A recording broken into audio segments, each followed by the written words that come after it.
Nereye gidiyorsun?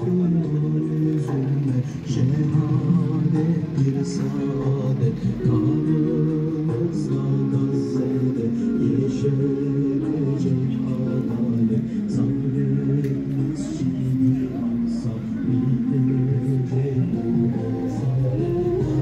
kanımızda Gazze'de yeşerecek adalet sabretmez.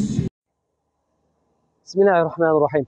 Karakoçan Umut Kervanı temsilciliği ve Yetimler Vakfı gönüllü üyesi olarak bizler bugün Karakoçan'da Cuma ve Cumartesi günü Gazze'ye acil yardım kapsamında standımızı kurduk.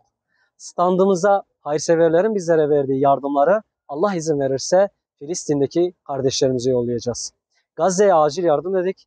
Elimizden ne geliyorsa yapmaya gayret ettik. Rabbim hayırseverlerimizin hayrını dergah izzetinde kabul eylesin. Benim adım Muhammed Emir. Okul açlığımı Filistinli çocuklara bağışladım.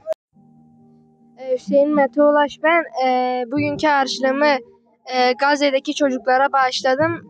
Siz de Karakoçan Belediyesi'nin önüne gelip bağış yapabilirsiniz ve Gazze'deki çocuklara yardım yollayabilirsiniz. Ben Mustafa Ay. Gazze'deki çocuklar için harçlığımı bağışladım.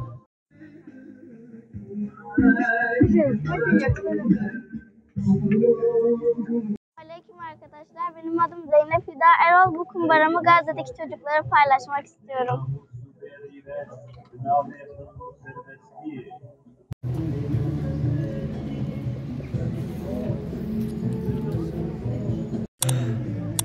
Gehaştın felati